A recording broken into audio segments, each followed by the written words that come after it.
y aprendamos harto todos. Gracias, Sven. Muchas gracias. Lo primero es agradecer a Elanco, que es empresa sponsor de la Fundación GTT.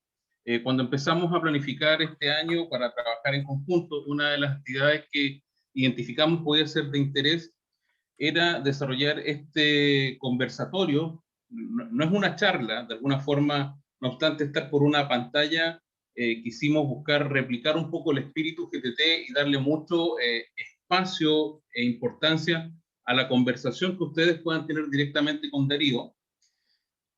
Más de alguno de ustedes conoce a Darío. Para los que no lo sepan, se los presento. Darío Colombato es argentino, tiene 49 años, es ingeniero agrónomo de la Universidad de Buenos Aires, donde también trabaja en estos momentos. Darío tiene un montón de publicaciones, es experto en temas de nutrición animal, y además tiene una cualidad que lo hace muy cercano y hablar con mucha propiedad del tema, porque Darío a su vez es productor ganadero en Argentina.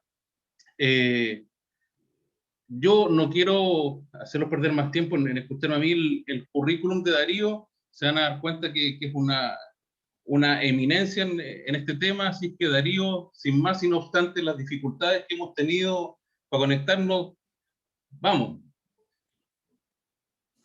Bueno, muchas gracias, buenas tardes, buenas noches a todos. Sí, debo pedir disculpas, ya estoy entrando en esa edad de que debo decir que es la primera vez que me pasa, ¿no? Entonces vamos a ver cómo sale esta conversación. Hoy tuve un entrenamiento por la mañana, estoy a 500 kilómetros de la ciudad de Buenos Aires, hacia el sur, una localidad que se llama Tres Arroyos, donde tienen muy buena producción de cultivos de fina, digamos, de trigo, de cebada y demás, y estuvimos haciendo una suerte de conversatorio al solcito, todos con distancia social y al aire libre de 4 horas. O sea que si me notan un poquitito ronco, no es que debo ir a hisoparme, sino es que estuve 4 horas conversando totalmente a capela mientras un cordero se iba asando lentamente a las brasas. Así que fue una mañana muy, muy productiva y culinariamente hablando también muy, muy rica. Con ustedes, como digo, les debo pedir disculpas porque algo se trancó en el computador y no puedo estar directamente conectado a través del computador, sino a través del teléfono. La idea es conversar sobre la cría. Yo les voy a pasar esta presentación que no tiene muchas cosas nuevas para ustedes, pero sí me parece que hace hincapié o intentaba hacer hincapié en algunos disparadores de discusión. Esto es, disparadores que tengan que ver con la eficiencia reproductiva en la cría. Digamos, uno siempre entiende a la crianza como aquel arte de producir terneros a partir de las vacas, en donde siempre tuvimos una máxima como es la de conseguir un ternero por vaca por año. Eso es verdad y sigue siendo de alguna manera verdad, pero tenemos que tomar en cuenta también un concepto importante que es la carga animal que vamos a aplicar en el campo y que es muy variable dependiendo de la receptividad forrajera que tengan nuestros campos. ¿Por qué? Porque si no, alguien puede pensar que su objetivo es un ternero por vaca por año y se focaliza en un porcentaje de preñez muy alto, ¿sí? Pero mantiene una carga animal muy baja, con lo cual el número de becerros o terneros que termina teniendo al final del día es menor que si tuviera una carga mayor, pero un poquitito menor de eficiencia reproductiva. No sé si soy claro. Cualquier cosa, por supuesto, me interrumpen y si llego a estar desconectado, me envían un WhatsApp, por favor, Sven y el resto. Entonces, yendo directamente al punto de la eficiencia reproductiva, uno tiene 3 o 4 puntos importantes. El primero es el intervalo posparto, ¿sí? El intervalo posparto no es ni más ni menos que la diferencia en tiempo entre que la vaca pare una vez y en la siguiente parición. Uno tendría como objetivo principal que mantener un intervalo posparto alrededor del año, ¿sí? De 12 meses. Si pudiera tenerlo un poquitito menos, mucho mejor.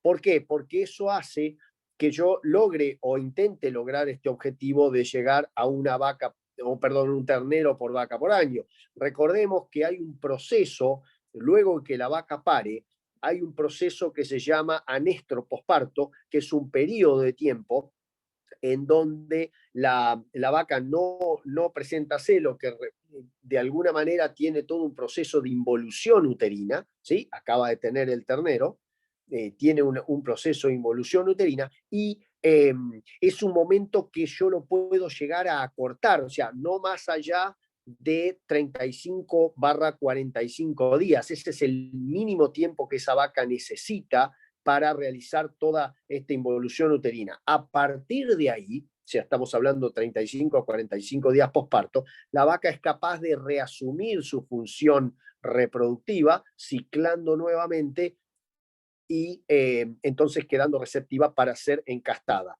¿Sí? Es muy importante que sea encastada lo más rápidamente posible posparto para que entonces el periodo de gestación, que sí o sí dura más o menos 280 días, junto con el tiempo extra del intervalo posparto, cumpla con ese tiempo de alrededor de un año de intervalo. ¿Por qué estoy haciendo toda esta suerte de introducción con fechas que todos ustedes conocen? Porque ese anestro, ese periodo de anestro, es dependiente de la nutrición en el último tercio de gestación, o sea, prácticamente en el último mes y medio a 2 meses previo al parto. Si yo restrinjo la vaca severamente, corro el riesgo de aumentar el anestro, o sea, aumentar la longitud o la cantidad de días que esa vaca está en anestro posparto. Entonces, si yo no cuido bien esa nutrición, ¿sí? de esa vaca preparto, el anestro se va a alargar y por ende, ¿sí? yo voy a correr el riesgo de caerme luego de ese intervalo posparto que estoy pidiendo. ¿Por qué también es importante lograr un encaste lo más temprano posible luego que la vaca empiece a ciclar? Porque eso significaría concentrar las preñeces, ¿sí? Concentrar esas preñeces lo más temprano posible y lograr tener entonces la mayor cantidad de terneros cabeza de parición. ¿Sí? Si yo por ahí menciono algún término que no le es familiar a alguno, por favor le pido que me lo aclare por WhatsApp o por aquí, para que entonces no, yo pueda aclarar mejor el concepto del cual me quiero referir. ¿Sí? Estábamos hablando de esa concentración que necesito tener o que es deseable de tener de nacimientos para entonces aumentar el peso al destete. Recuerden ustedes, el peso al destete probablemente tiene un impacto muy, muy alto en la economía del ganadero de crianza. ¿Sí? Nosotros, y hoy a la mañana también lo hablaba con crianceros de aquí de Argentina, del centro sur de Argentina, en donde muchas veces el criancero se siente como un millonario pobre. Cuando hablo de millonario pobre, es el criancero por ahí como empresario, es alguien que mantiene un capital muy alto, tanto en tierra como en vacas, pero si solamente vende los becerros y los vende de bajo peso, ¿sí? Termina facturando poco como compañía. ¿Sí? Entonces uno se siente un millonario pobre. Y esto, ¿qué quiere decir? Bueno, hay que empezar a buscar las formas tranqueras adentro, o sea, dentro del fondo, dentro del predio, para intentar aumentar no solo esos porcentajes de encaste, sino también el peso al destete. ¿Sí? ¿Y cómo empezamos a buscar estos mayores porcentajes de encaste? Bueno, recién les comentaba de la nutrición preparto. ¿Sí? La nutrición preparto tiene harta importancia en lo que es ese acortamiento del anestro. Si la hago mejor a la nutrición preparto, yo voy a acortar el anestro y la vaca va a ciclar nuevamente para ser encastada. Ahora, la nutrición postparto, ¿sí? Una vez que la vaca está ya, digamos, cíclica, es muy importante, o esa vaca, una vez posparto, si es bien nutrida, va a aumentar la fertilidad de ese primer celo que aparezca, ese primer estro, ¿sí? Entonces, en ese punto también es importante. Yo siempre menciono un concepto que en realidad se lo robé a la gente de lechería. Ellos en lechería hablan de un contrato de 100 días con la vaca. Ese contrato de 100 días es 30 días preparto, 70 días posparto. Si tú firmas un contrato con cada vaca lechera de que le vas a dar bien de comer adecuadamente, de acuerdo a sus requerimientos, a los 30 días preparto y los 70 días posparto, tienes prácticamente la batalla ganada. En el caso de la cría, yo le amplío un poquito ese concepto y digo, bueno, tratemos de por lo menos mejorarles la nutrición de esa vaca unos 50, 60 días preparto y hasta los 90 días posparto, que es cuando prácticamente la vaca ya ingresa nuevamente en el encaste, ¿sí? Es muy distinto o puede ser muy distinta las características de regiones de cría en distintos países. Yo solo en Argentina visito provincias como Salta, bien al norte, contra Bolivia y Chile, y tengo, digamos, circunstancias de 800 milímetros, pero que solamente caen en el verano y no hay nada en el invierno. Pero hace 2 semanas estuve en Mendoza, donde caen 350 milímetros y ahí hacemos destete precoz sistemático. Digamos, destetamos a las vacas a los 60 días y esos becerros van a un corral en donde se les entrega una dieta de crecimiento, porque si no hacemos eso, es tan pobre la oferta forrajera que tenemos y tan corta la ventana de posibilidad de encastar la vaca satisfactoriamente que perderíamos mucho porcentaje de preñez. O sea, también en Chile, de lo que conozco de las regiones, tienen grandes variaciones en cuanto al régimen climático y lógicamente una receta no le cabe a todos, digamos, el traje no les cabe a todos, pero sí es importante que estos conceptos de nutrición preparto y posparto sean respetados, porque no importa dónde estén, ¿sí? Ni qué pasto tengan, esos conceptos no van a cambiar, ¿sí? El estatus nutricional al momento del parto determina la duración del anestro y el estatus nutricional al momento del encaste determina la tasa de fertilidad de los senos, o sea, qué tan fértiles son los calores que van o los ciclos estrales por los que va a pasar la vaca, ¿sí? Eso me lleva, digamos, podríamos hablar un rato largo sobre a qué me refiero con buena y adecuada nutrición. En realidad la vaca es la que me indica si yo la estoy nutriendo bien a través de un concepto que se llama estado corporal, ¿sí? El estado corporal es la determinación subjetiva, pero que cuando digo subjetiva es porque nosotros es lo que nos parece, pero hay reglas para hacerla y es la determinación de los niveles de grasa que tiene esa vaca, ¿sí? Las reservas corporales. Por eso se le llama estado corporal, score corporal, condición corporal. Ustedes en idioma español lo van a poder leer de diferentes formas, ¿sí? Ese estado corporal tiene una escala numérica, ¿sí? Con fotos acompañantes muchas veces, y eso está disponible para las distintas razas de ganado. Y es importante tenerlo en cuenta como crianceros, porque en realidad es una medida de costo cero que me permite a mí ir evaluando cuál es el estado de mis vacas y comparando el estado de mis vacas con los requerimientos actuales y futuros de mis vacas. ¿Ok? Porque lo que uno sabe, no importa dónde esté, es que tienes un aumento de los requerimientos importantes de las vacas en el último tercio de gestación.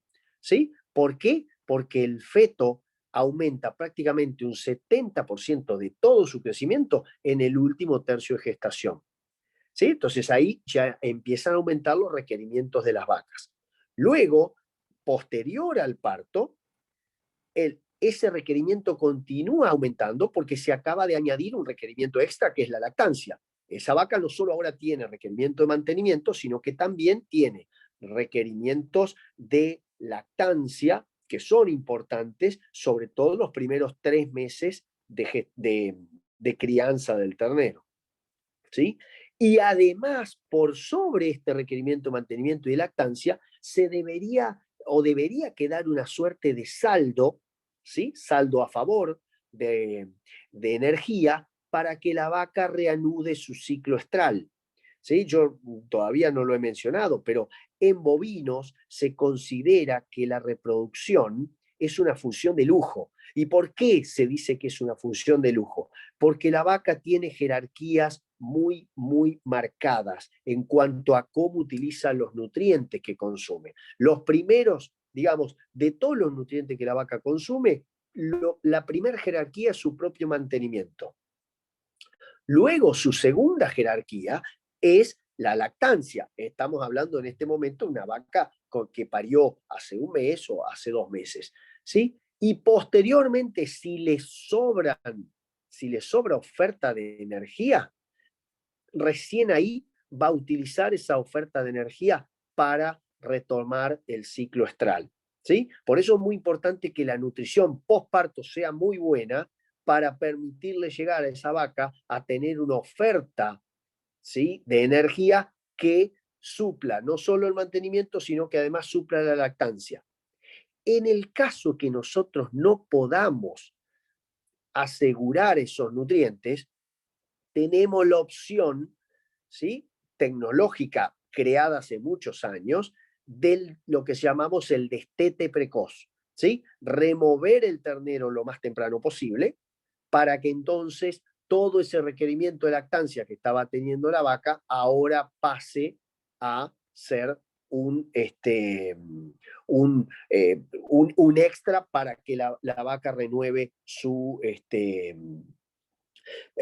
ciclo estral y quede encastada nuevamente, ¿sí? El destete precoz es una actividad que para la región central de Chile, no tengo las estadísticas a mano, probablemente no las haya, pero me parece es una técnica que está subutilizada en muchas circunstancias, ¿sí? Sobre todo en aquellas empresas que tienen un campo o algunos fondos en donde realizan crecimiento o incluso en donde realizan corral de engorda, ¿sí? Porque en esos casos uno podría estar fabricando más terneros y llevándolos tempranamente a aquellos, sobre todo si son chiquititos, a corrales de engorda con dietas de crecimiento, ¿sí? O incluso, bueno, cuando hablo de corral de engorda, hablo con corral estabulado o corral sin techo. Eso es dependiendo de la zona de producción donde nos estamos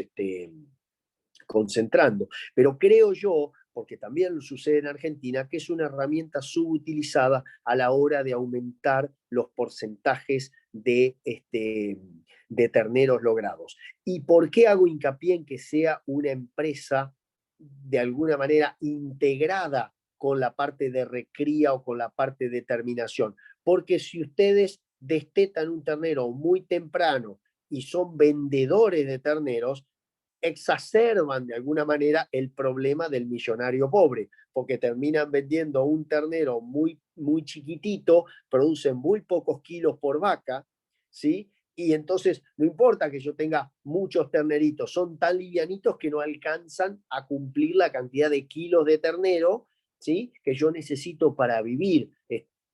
Parece muy, dicho así, parece muy fácil, pero empresarialmente uno tiene que ver realmente qué le conviene en las situaciones, y hay muchas veces que alguien me ha dicho, y tiene razón, decir, bueno, mira, yo tengo menos vacas, pero no tengo los mejores porcentajes reproductivos, pero desteto terneros muy pesados, en corto tiempo, ¿sí? Porque ese es un detalle también importante. Si yo hablo de destetar terneros de 270 kilos, pero para eso tengo que tener los terneros con sus madres durante 8, 9 o 10 meses, para mí para mí, Darío, estoy cometiendo un error técnico. ¿Sí? Yo no debería tener, a mi modo de ver, repito, esto está muy abierto a discusión, pero yo no debería tener becerros con sus madres más allá de los 7 meses de vida. ¿Sí? Debería concentrarme en tener el mayor peso posible de esos becerros hasta los 7 meses de vida. ¿Sí? ¿Por qué digo esto? Porque muchas veces cuando demoramos el destete, ¿sí? Cuando demoramos la separación del binomio vaca-ternero buscando más peso en ese ternero, en realidad ese ternero ya está comiendo mucho pasto que debería, o sea, muchos recursos forrajeros que deberían ser utilizados por las madres o ya sea para ganar estado nuevamente y llegar bien al parto. Recuerden que ya cuando el ternero tiene 8 meses, 9 meses, 10 meses de vida, ya casi la vaca está en el último tercio de gestación del próximo ternero, si es que está cargada. ¿Sí? Entonces, o me estoy comiendo pasto que debería ser utilizado inmediatamente por la vaca, o me estoy comiendo pasto que yo podría haber diferido para la vaca. O sea, haber dejado ese potrero libre, sin presión, y ese pasto que por ahí ustedes producen durante alguna etapa de lluvias, que quede disponible en baja calidad, pero alta cantidad, ¿sí? Para las vacas más cerca del parto. ¿Sí? Entonces, es importante que nosotros lo pensemos como un continuo. La cría es una película, la cría es un video largo, ¿sí? Créanme que errores que yo he cometido hace 2 años por dejar los becerros un tiempo más con sus madres o por no diferir la cantidad de forraje que necesitaba, todavía hoy a mitad de 2021 lo estamos sufriendo. ¿Sí? Porque esto es un continuo. Recuerden, y no se los voy a enseñar a ustedes, las vacas están dando cría y digamos, destetando su ternero y volviendo a nacer otro ternero de ella permanentemente. Si cometemos un error en ese engranaje, probablemente terminemos con una vaca vacía, ¿sí? Una vaca que no tiene ternero. Y esa es una vaca cara. ¿Sí? Porque está bien, hoy tenemos a China que se está llevando el 80% de lo que Argentina exporta, el 80% de lo que Brasil exporta, el 75 o 80% de lo que Uruguay exporta. Hoy vale esa vaca también, ¿sí? Pero esa vaca, recuerden, no me produjo ningún ternero y emitió gases de efecto invernadero todo el año. Entonces, cuando vemos los pasivos ambientales, cuando tratamos de ampliar el zoom y evaluamos el efecto de gases de efecto invernadero, la ganadería, que siempre nos echan la culpa de todo a los ganaderos, ¿sí? Porque hay que calentar el planeta, somos los ganaderos, hay que hacer esto, somos los ganaderos.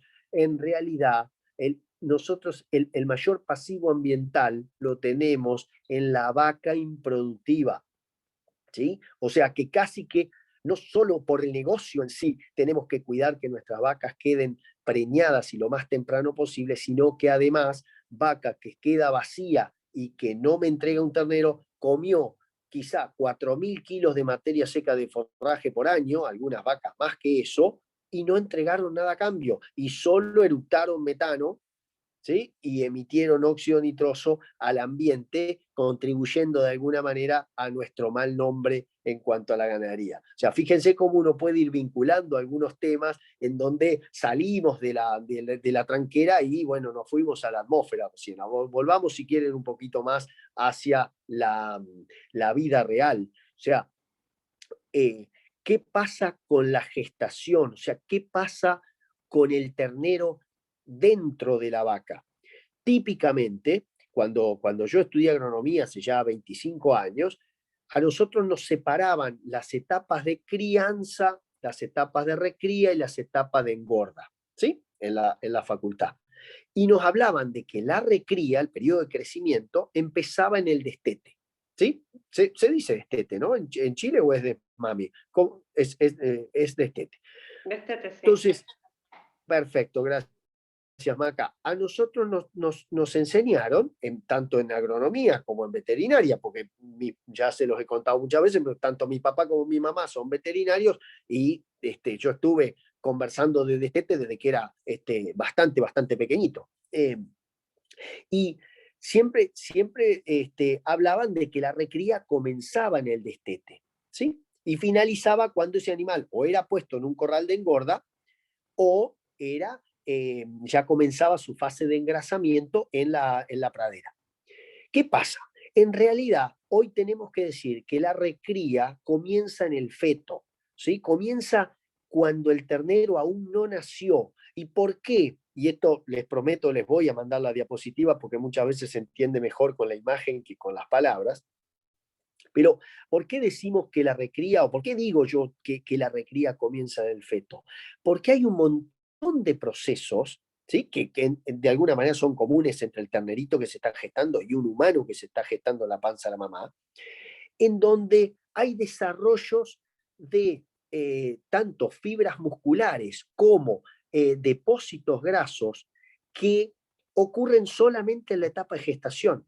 Esos desarrollos significa que son células que se diferencian, o sea, son células que se van creando para cumplir una cierta tarea y que una vez pasado cierto tiempo ya no hay más desarrollo de nuevas células de eso.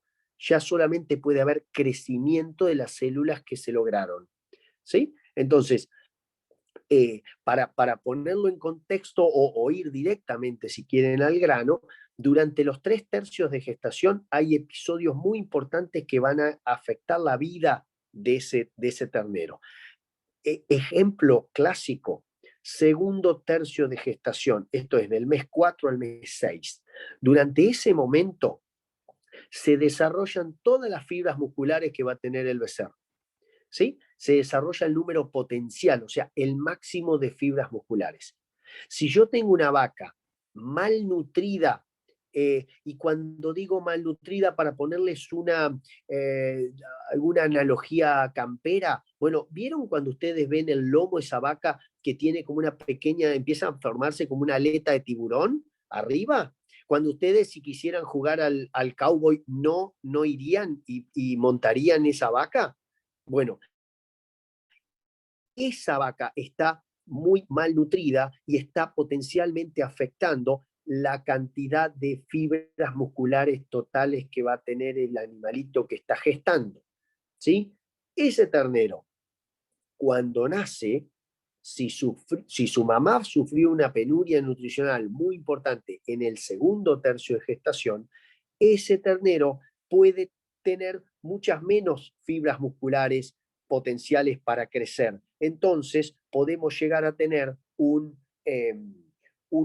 ternero más chico, digamos, luego, cuando lo queremos engordar y lo queremos llevar al peso máximo, podemos llegar a tener la desgracia de tener un ternero que se engrasa, pero que no termina de tener tamaño, ¿sí? Entonces, de alguna manera es importante pensar en que esa recría comienza en el feto. Y en el tercer tercio, o sea, en el momento que más nos estamos acercando al parto y que más cerca estamos, que más crece el feto, ¿sí? En ese momento crecen las fibras musculares, o en realidad empiezan a crecer, por eso crece tanto el feto, pero empiezan a desarrollarse las células que van a dar origen al marmoreo, al veteado, ¿sí? En el último tercio de gestación se da origen a las células que van a dar el veteado, la carne. Ustedes saben mejor que yo que el veteado es un atributo de calidad, es un atributo muy buscado por la gente, ¿sí? Si bien aquí en Argentina todavía dicen que no se paga más si tienes mejor veteado, menos veteado, pero ustedes van a los restaurantes de cualquier hotel importante o cualquier restaurante bueno en Argentina o en el resto del mundo, cuando nos dejen viajar, obviamente, y van a encontrar que el veteado es un atributo de alta calidad, llegando hasta los extremos, ¿sí? Digamos, extremos positivos, en este caso de la raza japonesa Wagyu o el Hangul coreano, y eso que expresan la máxima cantidad de veteado, ¿sí? Pero recuerden, esa diferenciación de células tiene una ventana que va desde los 3 meses antes del parto, o sea, el ternerito del 6º al 9º mes de su gestación, hasta los 8 meses de vida. ¿Sí? A partir del 8º mes de vida, prácticamente ya no hay diferenciación de nuevas células que den origen a marmoreo o veteado. ¿Sí? Todo lo que puede hacer ese animal a partir de ahí es hacer crecer las células de veteado que se desarrollaron. Entonces, fíjense ustedes dónde está la paradoja. Cuando uno trabaja para veteado, sobre todo veteado de carne a pradera, ¿sí? La parte más eficiente para mejorar el veteado está en la crianza. Y eso también nos tendría que hacer sentir un poquito más orgullosos a los criadores, porque de alguna manera nosotros tenemos una importancia primordial en esta cadena de la carne. Digo nosotros porque en el campo de mi familia nos dedicamos a la crianza, hacemos cría y recría, pero no terminamos el ganado, no lo hacemos, no llegamos a la engorda, ¿sí? Y eso, estos conocimientos de la importancia de la nutrición temprana sobre aspectos que tienen que ver con los atributos de calidad más importantes de la carne, bueno, típicamente no son conocidos. Y luego cuando la gente los compra al ganado, dice qué buen ganado, qué bien que salió y todo eso, en gran medida nosotros somos los responsables de que ese ganado haya desempeñado bien, ¿sí? Porque el efecto de la ganancia de peso en los primeros 6 a 8 meses de vida, o sea, en el predestete, cuando todavía el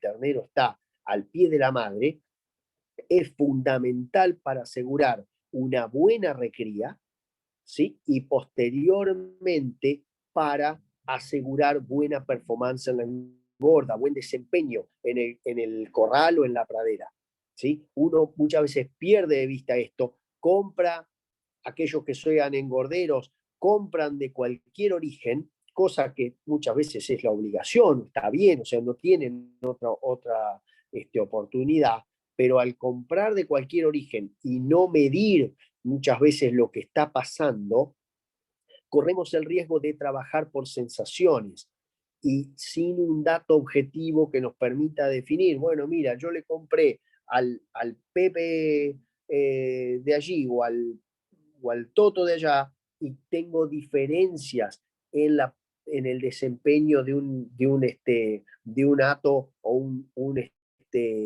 grupo de ganado con respecto a otro, ¿sí? Eso también es un tema que deberíamos abordar. ¿Qué mediciones son las que yo necesito, ya sea en un campo de crianza o en un campo de recría? En el campo de crianza hay pocas pero decisivas mediciones que necesitamos hacer. De vuelta, lastimosamente no tengo opción de mostrarlo, pero se lo voy a enviar y voy a quedar disponible para inclusive realizar algo extra sin ningún tipo de compromiso para una mayor explicación o lo que ustedes requieran, pero el efecto que nosotros tenemos cuando medimos la condición o score corporal todos los meses de nuestras vacas y podemos definir cómo va la película, o sea, si tú puedes medir la misma vaca todos los meses en cómo va su evolución de estado corporal, tú tienes una perfecta película de cómo viene la cosa, ¿sí? O sea, vienes ganando estado, vienes perdiendo estado, qué proporción de vacas tienes por debajo del estado umbral, ¿sí? Un concepto que los agricultores conocen perfectamente. Los umbrales, ¿cuántos insectos por metro cuadrado tengo que tener para aplicar tal pesticida? ¿Sí? O cuántas pústulas de este hongo hay que ver para aplicar un fungicida. Bueno, nosotros en la cría tenemos que empezar a tener ese tipo de umbrales.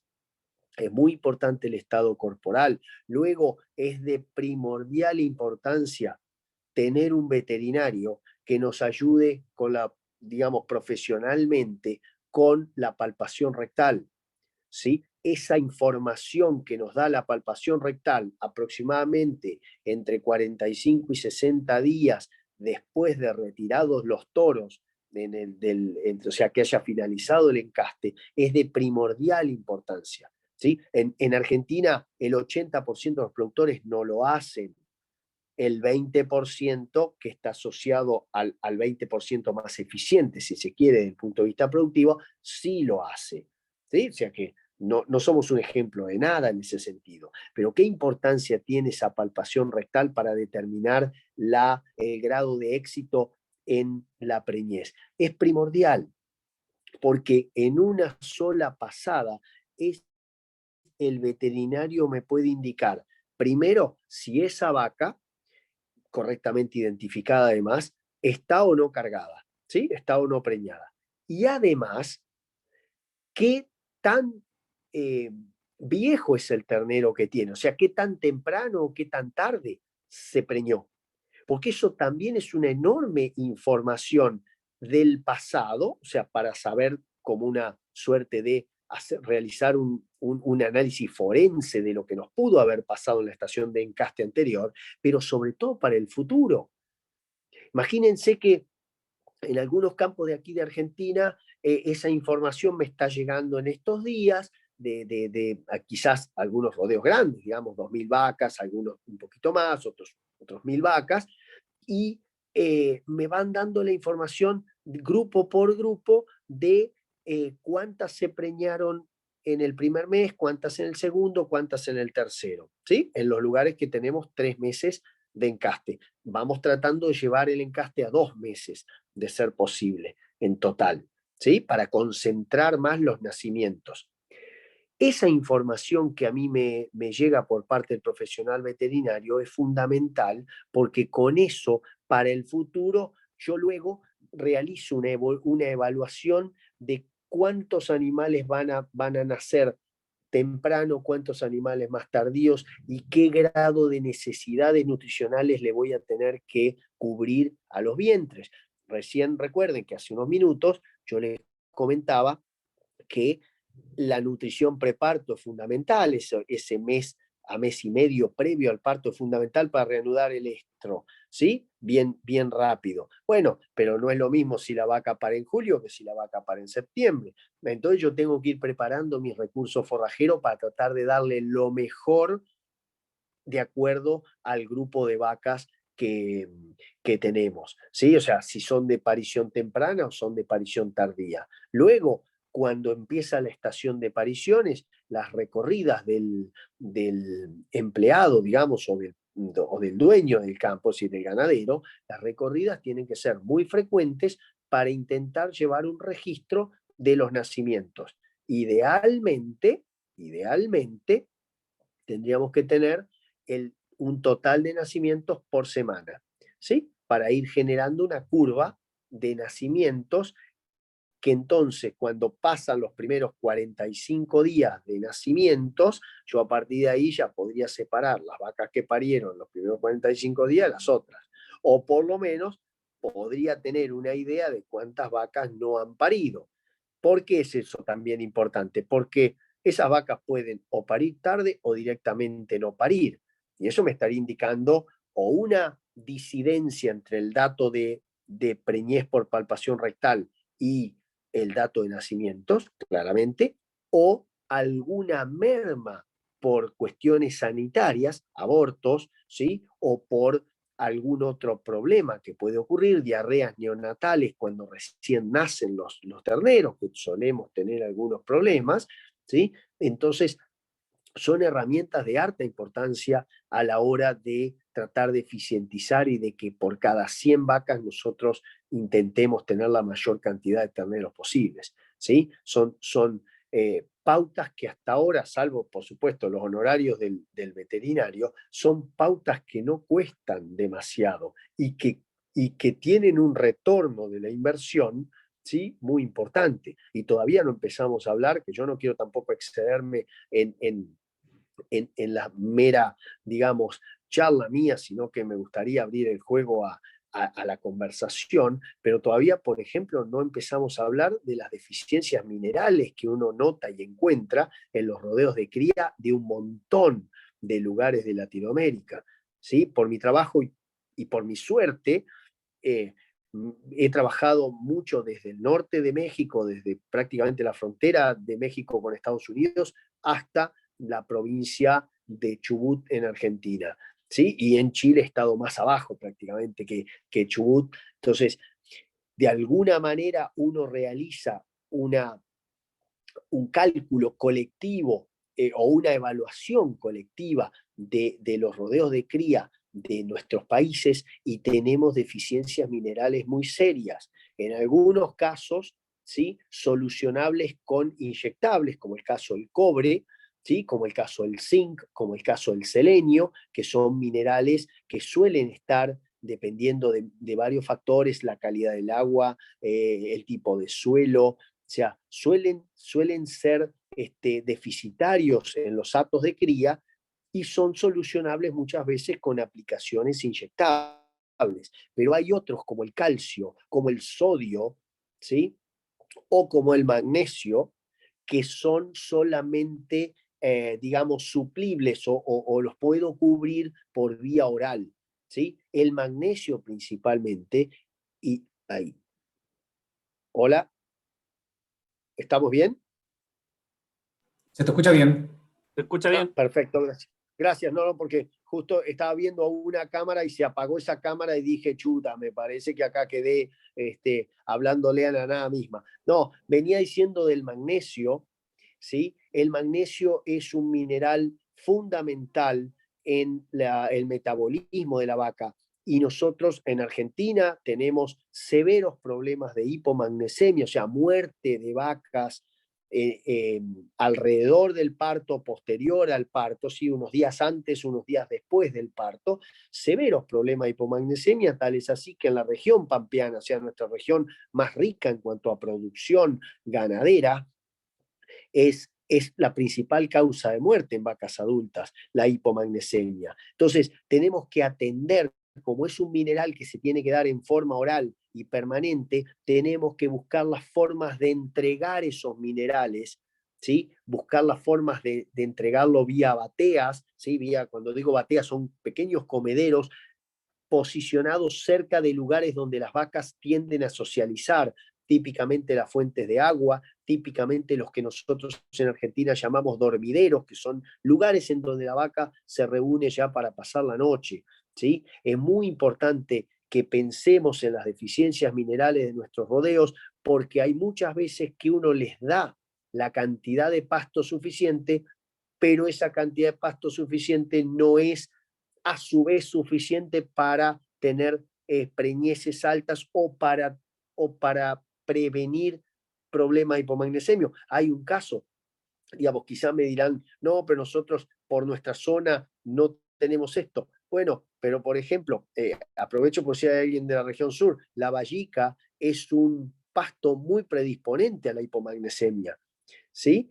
Y aguas, por ejemplo, que sean de deshielo, aguas que sean muy desmineralizadas, tienen tan poco sodio que además pueden llegar hasta magnificar problemas de hipomagnesemia, ¿sí? Entonces, yo aliento a todos a que hagan un análisis de agua de sus establecimientos, ¿sí?, de la fuente de agua del fundo, porque es muy importante para el diagnóstico inicial, para prevenir problemas que son muchas veces agudos y son de grupo. O sea, hay muchas veces que me faltan 10 vacas de golpe, ¿sí? O 5 vacas de golpe. Y cuando no, algunas más. Trataría que no me suceda, ¿ok? Pero entonces es muy importante pensar en estos aspectos de la suplementación mineral que, por supuesto, abre la ventana, abre el camino para que en algunos casos, sobre todo más en recría, no tanto en cría, pero que se pueda vehiculizar algún otro aditivo alimenticio, algún otro, no solo mineral, sino algún otro, decía, aditivo alimenticio, ¿sí? Pero esto yo creo que tiene que quedar como un mensaje bastante fuerte, por lo menos para mí, en cuanto a la necesidad de atender ese contrato nutricional que tengo que tener con la vaca de cría, ¿sí? 45 días preparto y unos 90 días posparto, evaluación del estado corporal de esas vacas, ¿sí? La idea de la palpación rectal como método no solo diagnóstico de lo que pasó, sino sobre todo proyección a futuro de lo que va a pasar con mi rodeo. Y por último, en esto de los suplementos minerales, seguramente me queda un tema con los terneros, pero de esto de los suplementos minerales, inclusive un punto que me estaba olvidando, que es la aplicación de cobre parenteral en el último tercio de gestación. ¿Sí? Es muy importante, a mi modo de ver, la aplicación de cobre parenteral, ¿sí? Cobre inyectable en el último tercio de gestación, porque a través de esa aplicación de cobre, ¿sí? La vaca por la placenta le manda cobre al hígado del ternero, ¿sí? En ese pasaje a través de la placenta al hígado del ternero, el ternero puede, cuando nace con reserva hepática completa de cobre, ¿sí? Y esto es muy importante porque los primeros 3 meses de vida, que el ternero prácticamente depende de la leche de su mamá, la mamá no le pasa cobre a través de la leche. Entonces, yo encuentro en muchos hatos, ¿sí? Deficiencias de cobre tempranas en terneros, por culpa probablemente de no haberle aplicado esa inyección de cobre en el último tercio de la gestación, ¿sí? Y esto, alguno me dirá, bueno, pero en nuestros campos, nosotros, como me pasó el otro día, sin ir más lejos, en nuestros campos, nosotros prácticamente cazamos las vacas, así me dijeron, nosotros las cazamos, pero las cazamos con Z, ¿sí? Las cazamos 3 veces al año. Bueno, si la estás capturando a las vacas porque tienes fundos muy grandes y pocas vacas para encontrar, hay que aprovechar ese momento que las capturan para hacer esas aplicaciones minerales. No olvidar que los minerales pueden representar un problema carencial muy grave, ¿sí? Que termine con, de alguna manera pegándonos en nuestros porcentajes de preñez. Me quedaría un corto tema asociado a la crianza del ternero al pie de la madre, que es la posibilidad de aplicar lo que se llama creep feeding. ¿Sí? Ustedes seguramente todos conocen o están familiarizados con el concepto de creep feeding. En realidad, para el que no está familiarizado, creep feeding significa alimentar diferencialmente al ternero, pero todavía al pie de la madre. Esto es, armar unas estructuras de comedero para que puedan pasar solamente los terneros, pero no puedan pasar sus mamás. ¿Sí? ¿Y qué tiene como objetivo el creep feeding? Creep feeding típicamente tiene como objetivo aumentar el peso del destete. No tiene como objetivo mejorar el estado corporal de la mamá, ¿sí? Porque lo que nosotros pudimos ver y lo que se ha publicado, autores uruguayos, autores de otros países, en Estados Unidos también, lo que han publicado es que el ternero no deja de mamar, ni, digamos, el ternero tiene los mismos eventos de tomar leche, la misma cantidad de veces va a tomar leche con la mamá y no disminuye su consumo de leche. Lo que puede llegar a disminuir es el consumo de pasto por este alimento diferencial que yo le estoy ofreciendo en comedero. Sí. Me pareció que alguien había hablado. Ricardo. No, parece que no hay ninguna manito tampoco. Ah, bueno, continúo.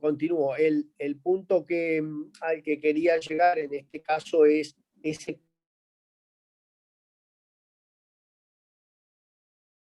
feeding se puede realizar en condiciones buenas de vida del ternero, porque durante los primeros meses uno sabe que el ternero prácticamente depende de la leche materna, ¿sí? Pero a partir de ese tercer mes, cuando el ternero ya depende más del pasto que come que de la leche de la mamá, ahí muchas veces se genera un gap, ¿sí? Se genera una diferencia entre lo que el ternero tiene como potencial genético, ¿sí?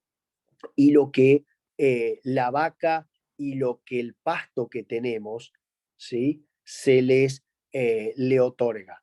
Ese diferencial se trata de cubrir a partir de la herramienta del creep feeding, ¿sí? ¿Con qué se puede dar? ¿Qué es lo que pueden dar? Bueno, en realidad, como toda respuesta de agrónomo, depende, ¿sí? ¿Y de qué depende en realidad? Tiene que ser un alimento de alta calidad, porque ese ternero tiene que comer poco y ganar bien, ¿sí? Debe devolverme el dinero con la eficiencia de conversión del alimento. ¿Y de qué otras cosas depende? Bueno, de la zona productiva donde estén. Tendría que ser un alimento de alta proteína. A mí particularmente me gusta, y como va a ser un sistema de autoconsumo, si el animal, usted tira el alimento adentro de una suerte de silo comedero y ese alimento cae por gravedad y está disponible para el ternero en todo momento, tiene que ser algo seguro, ¿sí? Seguro quiero decir que no genere algún episodio metabólico y que realmente tenga alta proteína para que el ternero lo pueda aprovechar. Como les decía, a mí me gusta utilizar idealmente un solo ingrediente, puede ser burlanda seca de maíz, y los granos de destilería secos son muy buenos para cream feeding, puede ser también una mezcla de granos, sea triticale o sea avena. A mí me gusta mucho el grano de avena combinado con probablemente un poco de harina de soya, puede ser cascarilla de soya con algo más proteico, como puede ser el pellet de soya, ¿sí? Un proteico, o puede ser directamente un alimento comercial de por ahí 18% de proteína, como decir como dar un ejemplo, para intentar aportar esa proteína al ternero que no está logrando a través del consumo de pasto y del consumo de leche de la madre, ¿sí? Porque ya la madre no está en el pic de lactación, sino que ya está bajando su producción de leche, ¿sí? Ya el ternero depende más del pasto que come que el pasto, perdón, que la leche que toma. Digamos, ¿por qué otra razón me convencerían de usar creep feeding? Bueno, es una excelente forma de enseñarle al ternero a comer granos, y si uno luego es vendedor de esos terneros, podría utilizar esto también como una herramienta de marketing. Si es un ternero que va a recrías propias, bueno, perfectamente podría entonces aprovechar esa adaptación del ternero a la comida, digamos, al alimento concentrado, para que entonces no le resulte para nada desconocido un comedero en el ciclo de su vida, y sobre todo también para aumentar el peso al destete. A la misma fecha, yo puedo dejar expresar mucho mejor la genética que tengo en mi hato, ¿sí? Es un problema de Argentina, por ejemplo, tener toros caros en vacas flacas, ¿sí? Nosotros muchas veces nos quedamos hablando de la genética, nos quedamos hablando de cuánto pagaron por aquel toro, o que las pajuelas de este toro para inseminación artificial son caras, y qué bueno lo que están haciendo, y de pronto no le damos las condiciones a esa vaca para que geste bien a su ternero por nutrición. Sí.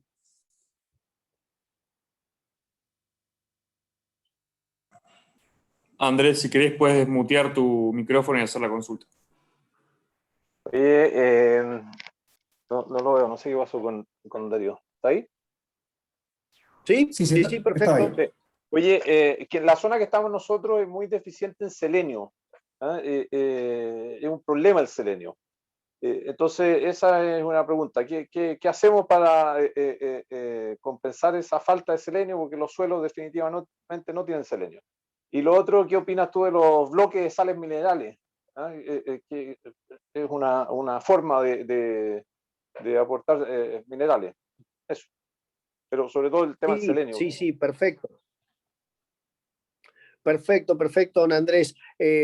Mire, con el tema del selenio, yo típicamente lo que hemos utilizado son suplementos inyectables y lo utilizamos muchas veces en la inclusión en las sales minerales, ya sea en la formación, en la formulación en polvo como en la formulación en bloques, ¿sí? Se probó durante un tiempo con bolos de liberación lenta. Hubo unos avances hace unos años con unos bolos que entiendo venían de Australia o de algún país como ese, pero hasta donde yo pude, digamos, recoger de experiencias, no tuvieron para mí el éxito que se esperaba tener. Digamos, esos bolos iban a hacer de liberación permanente del selenio. Entonces, a mi modo de ver, yo trataría de formular, conociendo que el selenio, la deficiencia de selenio viene de la pedogénesis, digamos, de la génesis de suelo, típicamente. Entonces, uno perfectamente puede conocer que tiene esa deficiencia de selenio, que en forma clínica es muy fea, porque ese músculo blanco que se le genera a los terneros, las dificultades para el nacimiento, problemas inmunitarios por la falta de antioxidante, digamos, la combinación del selenio con la vitamina E, es muy importante. Entonces, yo en esos casos intento, analizando el agua de bebida, defino qué fuente de selenio voy a utilizar en tantos sales minerales o bloques. ¿Por qué? Porque si usted tuviera mucho hierro, por ejemplo, en el agua, o muchos sulfatos en el agua, la absorción de selenio puede verse un poco comprometida, con lo cual en esos momentos, en lugar de usar la forma clásica, que es el selenito de sodio, yo intentaría mirar alguna otra fuente de las mal llamadas, a mi modo de ver, orgánicas, ¿sí? Son esas fuentes quelatadas, esas fuentes que vienen con un aminoácido asociado o con un proteinato, en el caso del selenio, que permiten de alguna manera bypassear o eludir la acción de los sulfatos del agua o del mismo hierro en el agua. Y con respecto a la formulación en bloques, le diría que de las experiencias recogidas, tanto en bibliografía como algo de empirismo también, digamos, de experiencia propia, yo siempre me he inclinado más por la formulación en sales, ¿sí? Porque el coeficiente de variación en el consumo individual es menor en las sales que en los bloques. ¿Sí? Los animales son más estables, si bien siempre hay variaciones y variaciones altas, la variación en sales es menor a la variación en bloques. Ahora, una vez que uno dice esto, le cuento lo que hacemos en el fondo familiar. En el fondo familiar tenemos algunos lugares en donde son de muy difícil acceso por excesos de agua, típicamente. Son campos de bañados, campos que tienen agua casi permanente en muchos lados, en donde o te compras un helicóptero o llegas a caballo con las sales. Y ahí, en esos casos, usamos los bloques en los lugares más difíciles porque es la forma más fácil de llevarlos, que es más fácil que llevar las sales. Entonces, ahí con esto, sin pretender confundirlo, lo que quiero magnificar ahí es que si bien las sales o la formulación en sales es más estable en cuanto al consumo, existen lugares muy complicados en donde es mejor llegar con un bloque, ¿sí? Es más cómodo y más fácil de que se adopte la tecnología. Yo tengo un problema, que es que muchas veces la tecnología, para ser adoptable, tiene que ser simplificadora de los problemas que tiene el ganadero.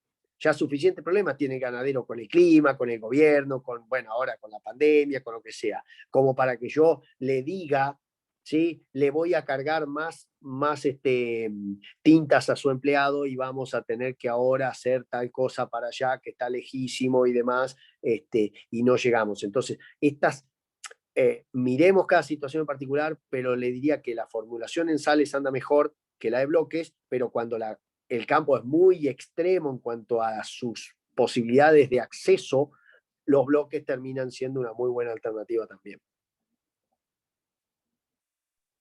Perfecto. Oye, y bueno, un poco profundizando en lo del selenio, si se optara por selenio inyectable, ¿cuántas dosis y en qué periodo, en qué época de la gestación?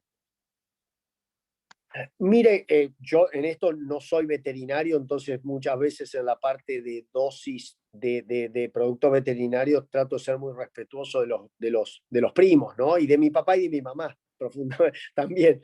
Pero le diría que ahí lo que tendríamos que ver es la duración que tiene cada producto de acción, del modo de acción, pero yo le diría que como lógica uno tendría que estar cubierto todo el año, pero sobre todo en los momentos de mayor estrés del animal. Esto es, yo sí, si puesto con la espada, entre la espada y la pared, yo le diría, y mire, si dura 60 días la acción de la inyección, yo le daría 60 días previo al parto e intentaría, o un mes antes del parto, mejor dicho, e intentaría lo más temprano que pudiera después del mes posparto, ¿sí? E intentaría dar otra dosis. Si tuviera que dar una sola en la vida, o sea, perdón, en el año, daría un mes o un mes y medio antes del parto para tratar de asegurarme que la vaca pase el estrés del parto, en donde ella necesita además estar fuerte en términos antioxidantes y en defensas, lo haría ahí. Pero reitero, no sé en los productos comerciales y mucho menos los de Chile cuánta es la duración de los productos. En cobre estoy un poquito más enterado de alguna manera, de 60, 90 días digamos, de duración, porque estos típicamente se estoquean en hígado, a estos microminerales. Entonces lo que tiene que ver uno es hasta dónde con una dosis yo completo esa reserva hepática y cuánto dura esa reserva hepática en el animal, ¿sí? Pero seguramente antes digamos, en ese periodo entre el cercano al parto, sería el momento de mayor estrés de la vaca, y en la vaquilla, muy probablemente en la vaquilla, si ustedes pudieran, junto con, si estuvieran haciendo inseminación artificial o unos 20 días antes del encaste, deberíamos reforzar los antioxidantes en esas vaquillas, porque el éxito de la implantación del embrión muchas veces está en la adecuada contribución de los antioxidantes. Está bastante comprobado que la aplicación de minerales cercanos a los momentos de la colocación de dispositivos intravaginales cuando se van a hacer una inseminación artificial o alrededor del proceso de encaste colabora en la mayor retención de la implantación del embrión. Entonces, logramos mayores éxitos en la inseminación artificial gracias a ese agregado de antioxidantes. Cuando digo antioxidantes me estoy refiriendo específicamente a selenio, pero también a zinc, ¿sí? Algo un poquito en menor escala el cobre, ¿sí? Y probablemente estemos trabajando también en el futuro con el cromo, ¿sí? Que tiene un efecto antioxidante y tiene un efecto también sobre el metabolismo de la glucosa, la insulina y demás.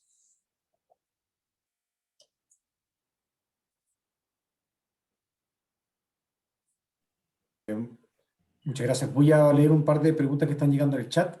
El que quiera también consultar algo, colóquele por favor en el chat. En la parte baja del Zoom aparece chatear. Ahí pueden colocar las consultas. Darío, acá hay me preguntan, ¿cuál es tu opinión sobre la venta de ganado en pie? Pero consulto especialmente considerando el contexto de la persistente disminución de la masa ganadera en Chile, a la vez que los ganaderos que están vendiendo su ganado en pie están muy conformes con los precios que se les está pagando. Esa sería una pregunta. Mira, ese es un tema muy, muy interesante porque aquí en Argentina todavía no está permitido esa exportación de ganado en pie. Y a ver, depende muchas veces de qué lugar uno se mire o se plante, ¿no? Para mí, dicho esto, con total egoísmo como criancero, yo prefiero tener abierta la exportación en pie, porque la exportación en pie es un oferente más y de alguna manera la exportación en pie permite ponerle un precio sostén a la actividad del criancero, ¿sí? El ternero tiene un precio sostén y quien quiera engordarlo en Chile tiene que pagar por encima del precio sostén, que sería la posibilidad de exportación. ¿Sí? Es cierto también que cuando uno observa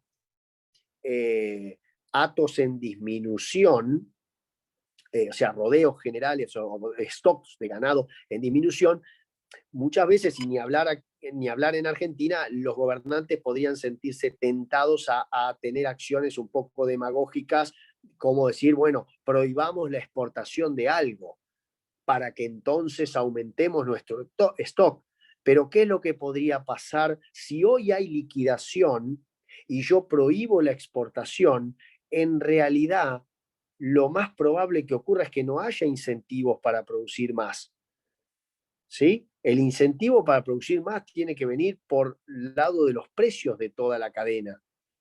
¿Sí? Entonces, es difícil ponerse en una posición muy tajante, digamos, de un lado o del otro, pero la verdad que puesto de vuelta entre la espada y la pared, yo preferiría tener un mercado abierto, porque la misma escasez de ganado gordo nacional debería empujar los precios para arriba. Y si no los empuja para arriba, porque en Chile son de alguna manera muy tan libre comercio que muchas veces se obligan a importar cosas porque exportan muchas, ¿sí? Que eso es una de las pocas contras que tiene el libre comercio. La idea que yo tengo con eso es que, bueno, tendremos que producir en Chile carne de mayor calidad para poder competir con nuestros competidores, ¿sí? Para apuntar a mercados más premium.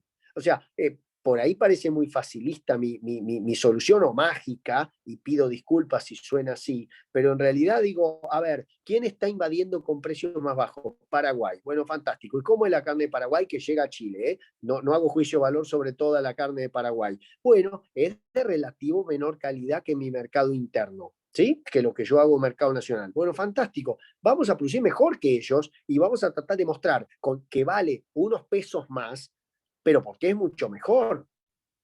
Y si, porque es como, en Argentina, ¿qué pasa? Te dicen la carne está cara. No, los salarios están fundidos. Los salarios están en el subsuelo en Argentina. No es la carne la que está cara. La carne está barata. Para cualquier chileno la carne en Argentina está barata. Para uruguayos la carne argentina está barata. ¿Sí? No me quiero desviar de tema. Simplemente pongo en contexto de que si hoy se prohibiera la exportación de ganado en pie, yo no veo que eso opere como un incentivo para producir más ganado en Chile.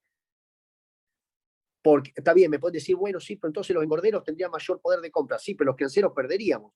¿Y cómo queda la cadena? Yo sigo siendo el millonario pobre que cada vez facturo menos.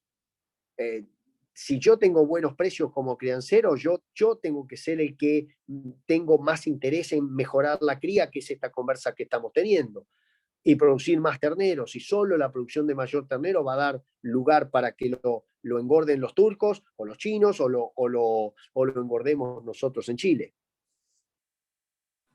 Perfecto. Siguiente consulta. La producción ganadera tiene mala prensa.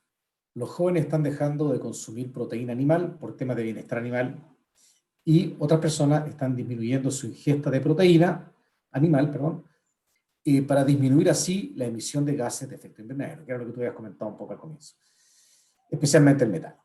En Chile, la excepción a esta situación es Colur, esta cooperativa que el año 2019 fue destacada como la empresa con mejor reputación nacional.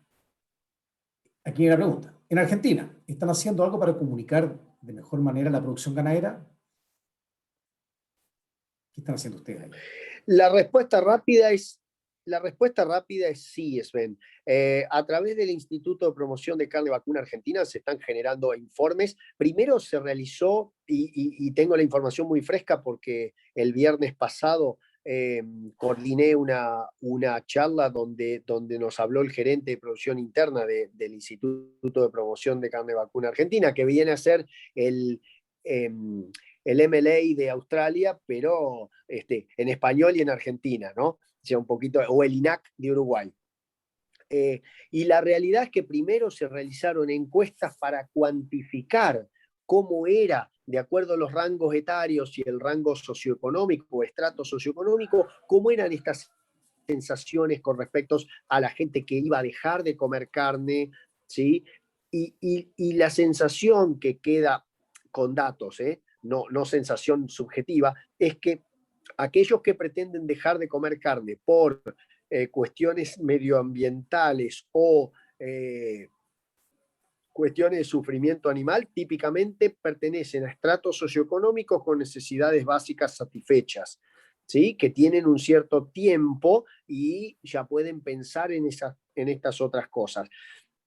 Aquellos que están pasando de la línea de pobreza hacia arriba, que son los menos en Argentina, la realidad, todos pasamos para abajo, no para arriba, esos están buscando comer carne, ¿sí? Y hay algo que está muy por encima nuestro, que es la demanda de las clases medias nuevas en Asia-Pacífico. O sea, cuando uno evalúa en 2030 dónde van a estar el 66% de las clases medias, que están aprendiendo a comer carne, eso va a estar en Asia-Pacífico, no necesariamente solamente China, ¿sí? Pero todos los gigantes de Asia-Pacífico están de alguna manera transformando y logrando que más gente pase a la clase media, y eso es muy importante porque es una demanda de proteínas animales muy importante. O sea, la gente cuando logra tener un ingreso un poquitito superior, busca mejorar su alimentación. Yo no veo, pero esta es mi sensación, de alguna manera, y nadie tiene la bola de cristal, y mucho menos yo, que, por ejemplo, carnes, mal llamadas carnes, digamos, cultivos de célula de laboratorio, sean el real reemplazo de la carne vacuna. Lo que para mí tenemos que hacer, y he escuchado mucho a la gente de Uruguay y gente de Australia que está trabajando, es comunicar de alguna manera con historias, ¿sí? Cómo producimos nosotros, ¿sí? Comunicar con el paisaje. En mis viajes a Chile, cuando voy para la zona de Osorno, Frutillar, Purranque y todo eso, encuentro paisajes tan bonitos con el ganado acompañante, que esa es la foto que hay que mostrar. No hay que mostrar la del frigorífico ni la de un animal todo embarrado en un establo en pleno agosto cuando se llueve todo en Los Ángeles o en Cañete o en esos otros lugares, ¿sí? Hay que mostrar mucho más de la historia y de la ligazón que tenemos los humanos con los animales, que lejos de querer pegarles, los alimentamos y los cuidamos muy bien, y luego les digamos, de alguna manera sí, nos los comemos, pero de una forma humanitaria y como un negocio que además aporta muchas fuentes de trabajo, ¿sí? En Argentina se están haciendo esfuerzos, nos enseñan a no pelear necesariamente con aquellos activistas que están buscando visualización, porque muchas veces, ¿qué pasa? Alguien en Twitter con 15 seguidores manda un mensaje incendiario, y alguien con 60.000 seguidores, pero que sabe lo que es la producción de carne vacuna, le responde digamos, con de alguna manera violencia verbal. El de 15 seguidores termina teniendo, ese activista termina teniendo visualización. Entonces lo que nos dicen es no colabores a darle visualización a esos activistas, que es lo que precisan, ¿sí? Pero bueno, no sé si contesté la pregunta o dejé más confusión de la que ya había. Tenemos que trabajar mucho en aprender cómo comunicar, es un debe. Nuestras facultades de agronomía y veterinaria deberían tener una materia de comunicación, y no la tenemos. Totalmente de acuerdo. Hay un comentario en el chat con respecto a la vitamina E, lo pueden leer ahí, la dosis de la vitamina E inyectable, y con respecto a los bloques minerales también. Y solamente quería comentar, Darío, que en Chile lamentablemente no tenemos un cobre inyectable, que yo entiendo que no hay uno comercial aún. Tal vez hay una oportunidad para buscar en el mercado. Nosotros en la empresa, en el ANCO, o antiguamente en Bayer, teníamos uno en Nueva Zelanda, pero sé que el registro fue no se pudo registrar porque faltaba documentación. Tal vez podamos, como grupo GTT, de otra manera conseguir la oportunidad de ver si el SAC nos permite importar una partida sin necesidad de registro. Se puede hacer eso, es un trámite un poco complejo, claro, pero se podría hacer. Pero existe en Nueva Zelanda un producto muy interesante que podría cubrir ese espacio. Y en cuanto al selenio, entiendo que los selenios que hay en Chile inyectables no son los de larga acción que hay también en otros países. Por lo tanto, ahí también tenemos tal vez oportunidades que hay que explorar, ¿ya? Sí, por eso, perdón ahí, Sven, dímelo, por eso sí. es tan importante la formulación en sales minerales. Por eso creo yo que al no tener inyectables digamos, en este futuro cercano, tenemos que apuntar mucho a las sales minerales en bateas y en profundizar el consumo y en poder saber cuánto consumen las vacas. Correcto. Y ahí hay fuentes de microminerales muy buenas disponibles. Eso sí hay en Chile, buena calidad disponible. Sí. Sí. Aquí hay otra pregunta que dice, en Chile, en la zona central, hay mucha transhumancia. Rastrojos, veranadas, arriendos de talaje. Eso mantiene viva a muchas crianzas. Pero tanto cambio y movimiento de áreas de alimentación atentan contra un buen rendimiento reproductivo. ¿Cómo ves tú esa balanza? Sí, es uno de los problemas. Lo que yo trataría de hacer justamente, con más razón, si sé que los estoy moviendo a los animales, trataría de concentrar mis estaciones de encaste, ¿sí? Trataría de concentrarlo en el tiempo, porque yo sé que me tengo que mover, no sé si permanentemente, eso me lo pueden explicar luego, pero como yo tengo esos movimientos, necesito que las actividades sean lo más breves posibles, ¿sí? Ya sea la actividad de encaste, digamos, lo que llamamos nosotros el servicio, que sea lo más corto posible, y a su vez entonces la estación de nacimientos también va a ser posible. Y atender mucho en ese caso al bienestar animal, esto es, que todos los movimientos de ganado sean intentando el menor estrés posible para el mismo, ¿sí? Es inevitable que se estresen, pero yo puedo ir sin gritos, sin perros, sin factores predisponentes a un estrés mayor para los animales, porque, por ejemplo, puedo estar llevando animales prácticamente recién encastados que van a perder ese ternero en caso de estresarse demasiado, ¿sí? Tratar de combatir la adrenalina, eso es lo que también necesito, ¿sí? Entonces, tendríamos que evaluar, digamos, por ejemplo, eso lo podríamos hacer, me lo estoy imaginando ahora, Sven, pero en una planillita de Excel que me muestren las fechas en las cuales se mueven esos animales típicamente, si es que hay algún tipo de patrón de comportamientos, y las veranadas seguramente que sí,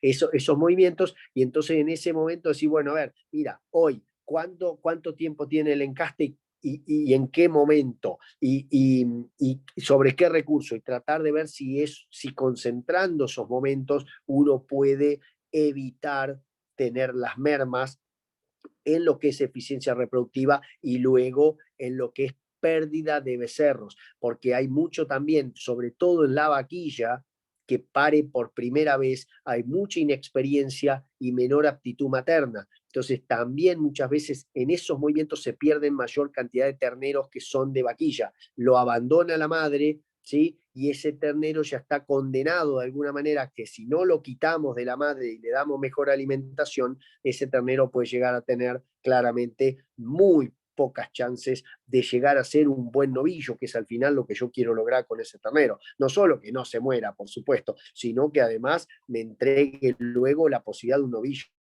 de mejor calidad, porque créanme que todo lo que estuvimos hablando, si yo luego la vaca, la mamá lo abandona a los 2 meses de vida o a los 3 meses de vida, el ternero quizás sobrevive, pero todo esto que estuvimos hablando de diferenciación celular y todo eso, y bueno, sobrevivió y es Rambo, pero el Rambo vaca no termina de ser un buen Rambo novillo después, no tiene la musculatura de Rambo, lógicamente, es fuerte solamente en cuanto a su sistema inmune. Perfecto. Otra pregunta. Mencionan aquí, dices que el destete precoz es una herramienta para tener más vacas y puede ser un método que dé continuidad al ciclo. Pero si se pone el toro a la vaca el 1 de octubre, esta pare el 1 de julio y necesitamos que se preñe nuevamente el siguiente 1 de octubre. Para eso habría que destetar a los 3 meses, y si no antes, para recuperar la condición de la vaca. ¿Es así? ¿Tan temprano el destete precoz? Es una pregunta, ¿es así tan temprano el destete precoz? Sí. ya que de lo contrario vamos Sí. desfasando la fecha de aparición. Totalmente de acuerdo, es así. El destete precoz nació, por lo menos en Argentina, en el año que yo nací también, en el 71. Fue el primer reporte de un INTA muy cerquita de la ciudad donde nací yo, en la provincia de Entre Ríos, el INTA de Concepción del Uruguay. ¿En qué se basaba eso? En el destete a los 60 días de edad del ternero con 70 kilos mínimo.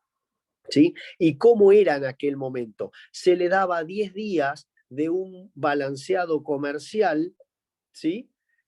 Un alimento balanceado con 18% de proteína, lo que ustedes en una lechería usarían como una suerte de crianza 2. O sea, primero le dan un iniciador de 21 a 22% de proteína de altísima calidad y luego pasan a uno tal vez de 18, ¿sí? 18% de proteína, sin urea, con toda la soya que puedan, digamos, harina de soya, maíz bien molido y alguna cascarilla y los minerales, por supuesto, y rumencín, que ya se utiliza desde esa temprana edad. Y, digamos, nosotros lo que hacemos hoy, o sea, perdón, antes se le daba 10 días de eso y luego salían al 1% del peso vivo con ese mismo balanceado comercial. Hoy día lo que se hace en Argentina es se los encierra en un corral, ¿sí? Como que fuera un corral de engorda, pero la dieta que se le entrega es de crecimiento. Cuando el animal tiene 70 kilos, una dieta típica que yo puedo utilizar aquí en Argentina, repito, es saliendo los balanceados comerciales, un 35% de grano de maíz, tal vez un 25%, entre 22 y 25% de harina de soya, ¿sí? Probablemente meta cascarilla de soya y minerales con rumencín. Más, ahí me estaba casi olvidando, necesito un 15 o un 20% de heno, que utilizo heno de alfalfa de la más alta calidad, ¿sí? Un poco como atractivo, ¿sí? Al resto de los ingredientes de la ración, pero otro poco como una forma de que al darle fibra a ese rumen, incremento el tamaño del rumen, ¿sí? Todo el grano y la harina de soya y demás va a ir, o la fermentación de ese grano va a ir a desarrollar las papilas del rumen, ¿sí? Pero la fibra le va a dar, además de la atracción a la ración, le va a dar tamaño, ¿sí? La fibra, la forma rugosa de la fibra, estimula las paredes del rumen incrementando su tamaño, ¿sí? Una cosa es desarrollo, que para eso está el grano, otra cosa es crecimiento, que para eso está la fibra. Pero lo que hacemos es los mantenemos en corral y le vamos por ahí cambiando la dieta hacia una de menor porcentaje de proteína, pero como el animal ya consume más cantidad, ¿sí? El consumo de gramos de proteína, que es al fin y al cabo lo que importa, termina siendo el requerido. A partir de 120 kilos de de peso, yo ya puedo empezar a incluir silajes. Silaje de avena, silaje de cebada, silaje de trigo, silaje de triticales, silaje de maíz, silaje de sorgo, silaje de lo que ustedes tengan, combinado con proteína para llegar, y minerales, por supuesto, más rumensin, para llegar a cubrir los requerimientos. Es la herramienta que solemos tener cuando, como les contaba hoy, tenemos situaciones muy extremas en cuanto a clima, pero muy extremas porque el clima es así en esa región, o, por ejemplo, como en mi región, que llueven 1.100 a 1.200 milímetros por año, pero hay veces que no llueven toda la primavera. Yo en esos casos, cuando la vaca pierde estado corporal, le quito los terneros para que entonces la vaca pueda reiniciar su ciclo, porque ya ese requerimiento de lactancia no está presente, ¿sí? Es una herramienta de manejo para aumentar primero el porcentaje de preñez. Después, si puedo, podría aumentar el número de vacas, ¿sí? Pero sobre todo el destete precoz es para aumentar el porcentaje de preñez de las vacas que ya tengo. Perfecto.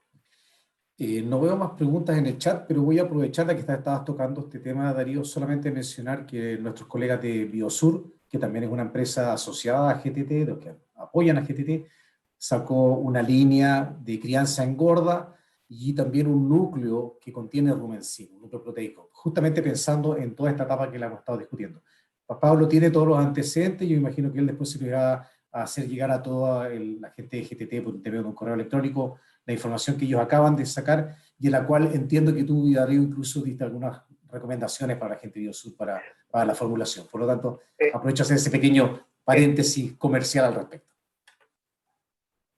Estuve trabajando en estos días con Gabriel Ríos Donoso, y muy interesante porque pudimos interactuar muy bien, en donde la formulación impecable, solamente tuve que digamos, pude ver alguna cuestión para intentar afinar un punto muy menor, y la verdad que es una formulación que se las trae. Digamos, creo yo que está preparado para suplementar en praderas y dar muy buenos resultados técnicos, ¿no? Muy buen desempeño se puede esperar de esa formulación.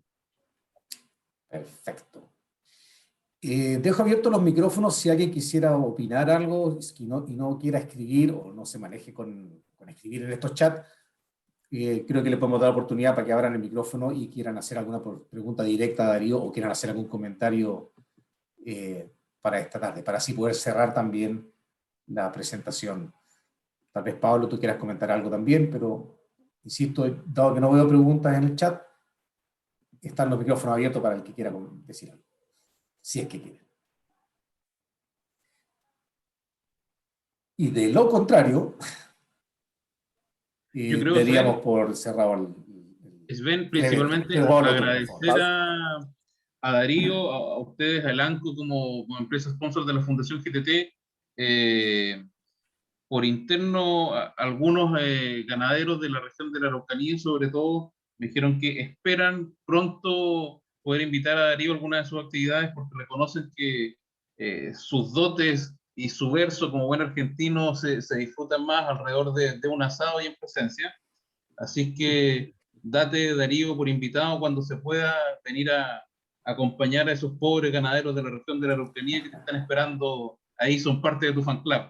Así que, Sven... Perdón, Jorge Freire levantó la mano, que entiendo que quiere comentar algo. Jorge, estás muteado, sí. Déjame ver si... ¿Puedes activar tu micrófono? ¿O te arrepentiste?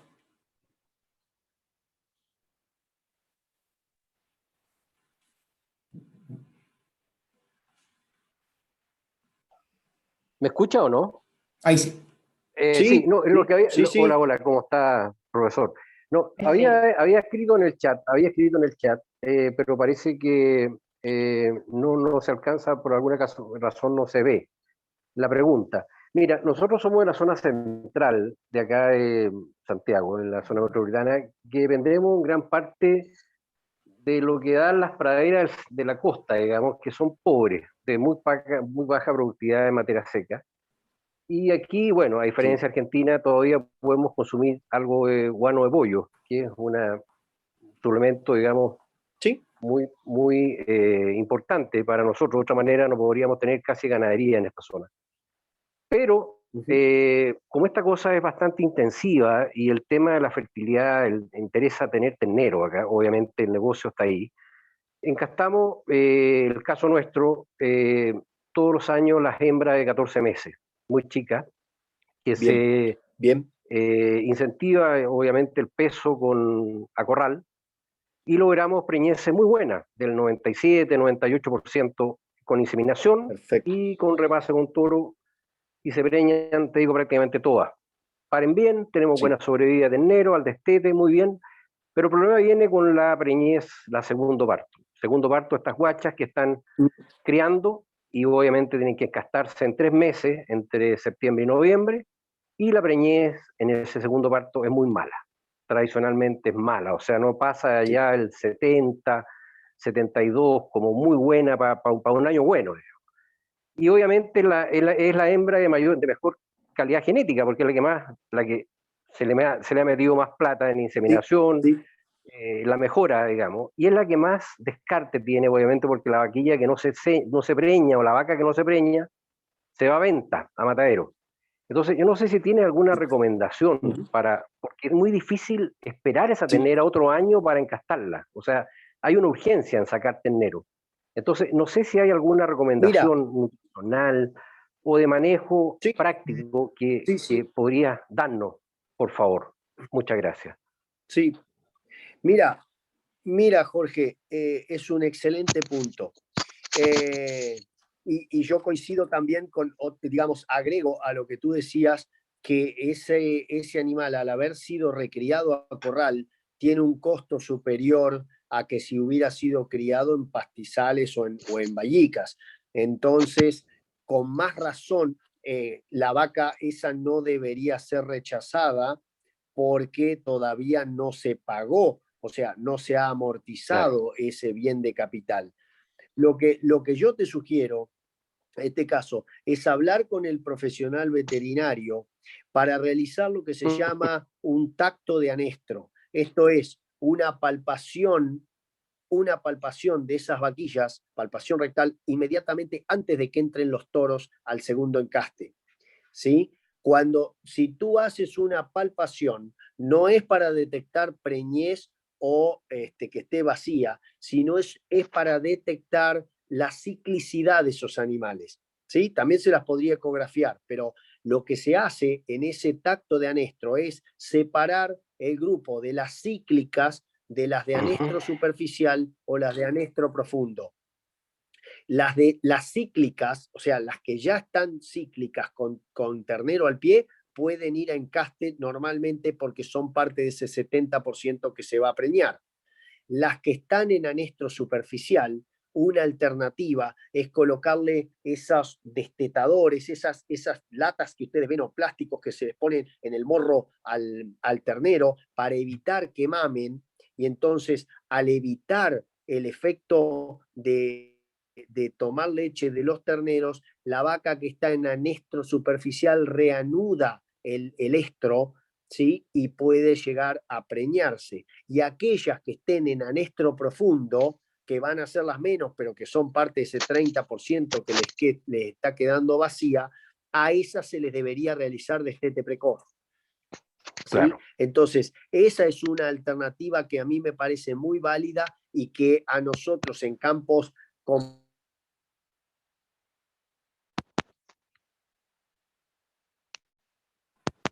Pero se fue tu... diría que esa es una oportunidad. Perdón, Darío, estás con problema aparentemente de señal. Está congelada la imagen y no hay audio. A ver. No, estás con problemas, Darío.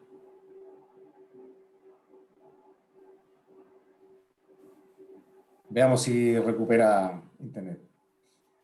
Ahí, perdón, Darío. Ahí sí parece que te veo. Algo está pasando con tu señal, Darío. Ups.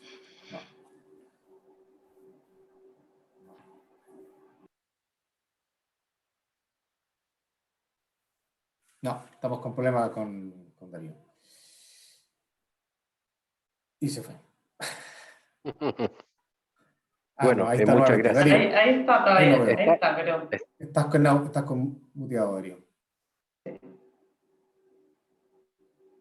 Ahí sí. Ahí estoy. Ahí sí, tuvimos un lapsus que te perdimos. Perdón. Los últimos 5 minutos. Solamente hasta dónde llegaron,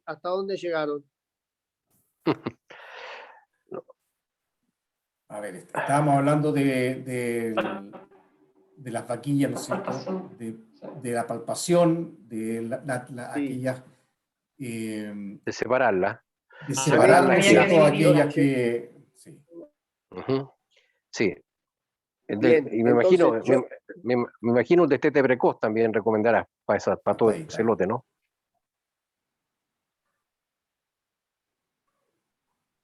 Hola, Jorge. Sí, te escuchamos, Darío. Hola, Jorge. Sí, te escuchamos, Darío.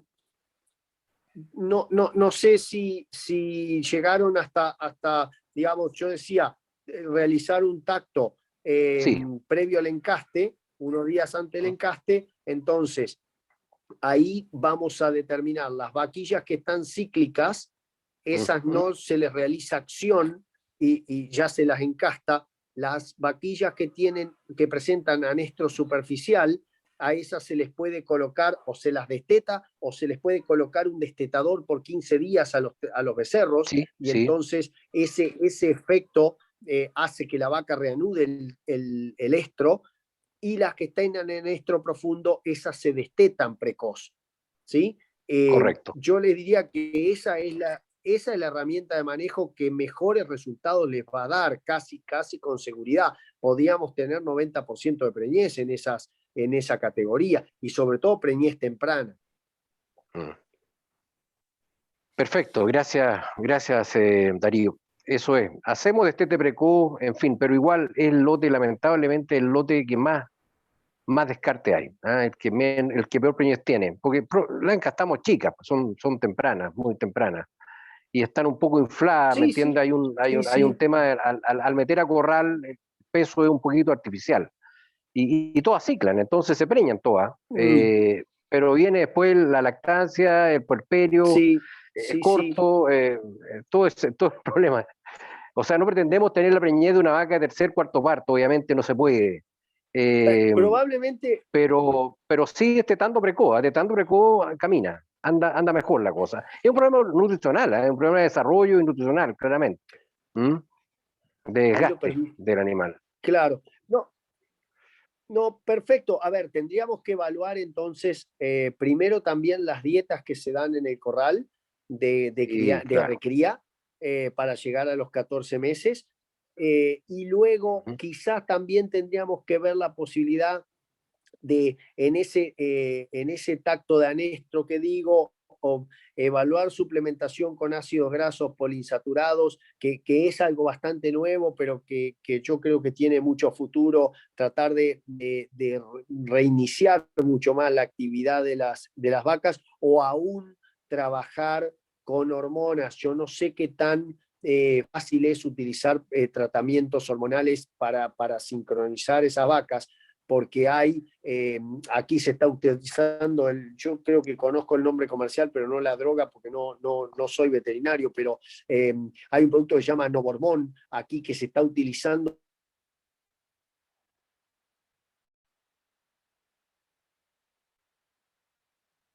Sí, ¿se fue la señal? Se fue la señal nuevamente. Sí, se pegó. Ya, no, pero la idea está, sí, está muy clara.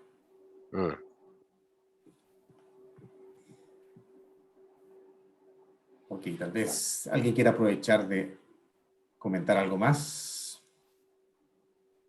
pero creo que vamos a tener el problema con Darío de forma recurrente, y por la hora también probablemente sería bueno dejarlo descansar.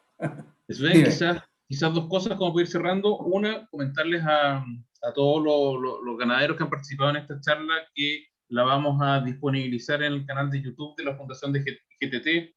Por lo tanto, si quieren recurrir nuevamente y revisar el material, ahí va a estar disponibilizado, y a su vez va a estar disponible para los ganaderos que hoy día no pudieron participar de la charla, acceder a la información.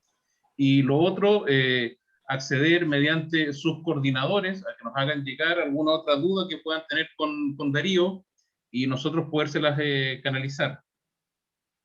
Así que eso por nuestra parte, Sven. Perfecto. Nosotros podemos el día de mañana organizar otra actividad parecida. Estamos para eso. Les agradezco un montón que hayan participado. Tuvimos una buena audiencia, llegamos a tener 25 o 26 personas, muy interesante todo. Bueno, no los conozco a todos, pero conozco a varios de los que están aquí, así que mi saludo a todos ustedes. Y como bien dice Pablo, vamos a hacerles llegar la información. Apenas pueda venir Darío a Chile, obviamente vamos a sacarle el jugo. Es una persona muy querida acá, conoce muy bien la realidad de Chile y eso es muy bueno. Pero bueno, vamos a tener que esperar todavía aparentemente hasta la primavera para eso. Así que muchísimas gracias. Pablo le va a hacer llegar la información de lo que formuló Biosur. Y bueno, está todo el equipo del ANCO disponible para cualquier otra consulta que puedan tener, ¿ya? Así que muchísimas gracias, que tengan una buena tarde y nuevamente cuídense mucho. Ahí se conectó Darío. Quizás ¿Sí se para... conectó? Ahí se conectó. No lo veo. Parece que se Ahí cayó se- recién. Darío, Está ahí intentando estamos. que quizás para la despedida. Ahí está Darío. Sí, Para la estamos despedida, despidiéndonos, Darío, por el problemas de, bueno, de horario y de conexión también. Te agradecemos un montón todo tu aporte. Sé que hay muchos temas abiertos y los trataremos de abordar en una segunda oportunidad. Salvo que quieras tú cerrar algún punto que te haya quedado ahí pendiente. Me quedé con esto de conversando sobre la dieta con Jorge. Tendríamos que ver la dieta de corral para, digamos, generar más crecimiento y menos hinchazón, que podría verse como si hay algún modo económico de hacerlo, y luego evaluar algunas alternativas nuevas de alimentación en el preparto y posparto de esa vaquilla la primera vez, para intentar subir ese 70%. O sea, el destete precoz es una opción, pero sobre todo también deberíamos realizar ese tacto de anestro. Me parece que les puede dar mucha información con el profesional veterinario, porque por ahí, como el anestro es más largo en la vaquilla, probablemente lo que esté sucediendo es que esa vaquilla no queda vacía por estado corporal, sino por fecha. Y en eso también debemos trabajar mucho en la concentración del primer encaste. Ya que va a ser a corral, tratemos de que sea un encaste lo más corto posible, para darle más tiempo de recuperación en la segunda, y sobre todo más tiempo a que vuelva a ciclar, ¿no? Pero creo que en eso se puede trabajar. Es un tema muy interesante, lo cual, lógicamente, el profesional veterinario al lado, porque, bueno, yo no puedo opinar de la parte veterinaria, sí puedo por ahí meter la cuchara en lo que es la parte nutricional. Gracias, Darío. Perfecto. Así lo hacemos, concentramos los celos y se insemina. Muchas gracias por tu participación, muchas gracias, ¿no? Por tu idea. Ya nos veremos por acá cuando andes por estos lados. Si Dios quiere.